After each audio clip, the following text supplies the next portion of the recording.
योगी जी कह रहे हैं नो कर्फ्यू नो दंगा, यूपी में सब दंगा। योगी जी लेते हैं सबसे पंगा और यूपी में चारों तरफ पंगा ही पंगा। उनका यही काम है। वो तो बुलडोजर से अपने आप। मैं अभी इस पर कोई भी प्रतिक्रिया नहीं दूंगा। मैं ऐसा मानता हूं कि इस चुनाव में सत्ता पक्ष को आमतौर पे जो लोकल बॉडी के चुनाव होते हैं उसमें वो तीन तिकड़म लगा के फायदा लेते हैं। नगर पालिकाओं की अगर आप बात करें तो जब समाजवादी पार्टी की भी सरकार रही या बीएसपी की भी सरकार रही, बीजेपी नगर क्षेत्र में मजबूत रही। इस बात को स्वीकार करने में मैं समझता हूँ कोई गलती नहीं है। वो नगर क्षेत्र में पहले भी मजबूत रहे हैं। हाँ, ये जरूर है कि कितना असंतोष लोगों के मन में है, क्या वो वोट के तौर पर जाहिर होता है या नहीं होता है, ये तो 13 तारीख को पता चलेगा। लेकिन आप सरकार की परफॉर्मेंस की अगर आप बात करेंगे, जनहित के कार्यों की बात करेंगे, उत्तर प्रदेश में अगर सोनभद्र, मिर्जापुर और फैजाबाद, अयोध्या में नमक रोटी बच्चों को खाने को मिल रही है, तो निश्चित रूप से अगर इनके सरकार में प्रभु श्री राम के मंदिर में भी भ्रष्टाचार हो रहा है, जल शक्ति मिशन के अंदर भ्रष्टाचार हो रहा है, तो ये तमाम मुद्दे तो हैं जो जनता के बीच में जा रहे हैं। लेकिन अब ये वोट में कितने तब्दील होंगे इनके खिलाफ, ये 13 तारीख को पता चलेगा। 17 सीट जीतेंगे या हारेंगे, या जितना बड़ा दावा बीजेपी का है वो सच साबित होगा कि नहीं होगा, ये आपको 13 तारीख को ही पता चलेगा। यूपी का मुस्लिम इस बार बहुत कंफ्यूज है, तो क्या लगता है किस तरफ करवट लेगा मुस्लिम? देखिए, मुझे लगता है कंफ्यूज होने की जरूरत नहीं है।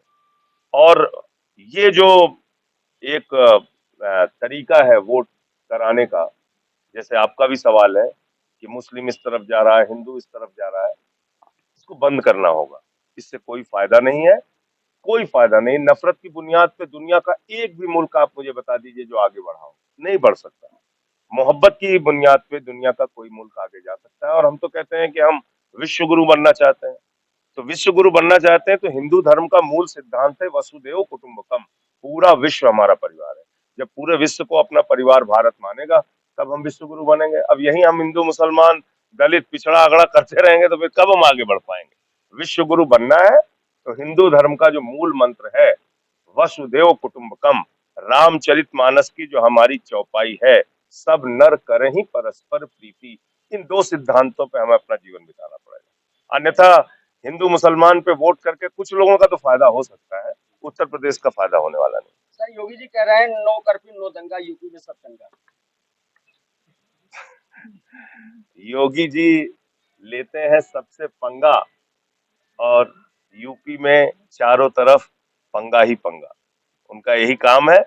वो तो बुलडोजर से अपने आप को खुद ही, कोई बताइए एक मुख्यमंत्री खुद से अपने आप को कहते हैं कि मैं बाबा बुलडोजर हूँ, तब हर हर कैटेगरी के लिए अलग बुलडोजर बना हुआ है। मुसलमानों के लिए चलाने पे एक अलग बुलडोजर, त्यागी के ऊपर चलाने का अलग बुलडोजर, सोसाइटी पे चलाने का अलग बुलडोजर, रेडी वालों पे चलाने का अलग बुलडोजर, दलितों पे चलाने का अलग बुलडोजर, मंदिर पे चलाने का अलग बुलडोजर, मस्जिद पे तो यहाँ कई रकम के, कई तरह के बुलडोजर हैं।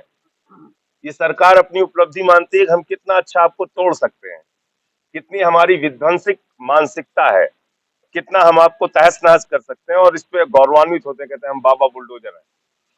तो योगी जी को सच्चाई से रूबरू होना चाहिए। बरेली में मैंने चीखते हुए बाबाओं को देखा है जिनके मंदिर के सामने के घर तोड़े गए। मैंने इसी उत्तर प्रदेश में नोएडा में देखा है किस तरीके से सोसाइटी में तोड़ा गया, उसके पहले त्यागी का घर तोड़ा गया। यही कर रहे हैं ये दिन रात, कैसे लोग रेडी पटरी वालों को तोड़ते हैं।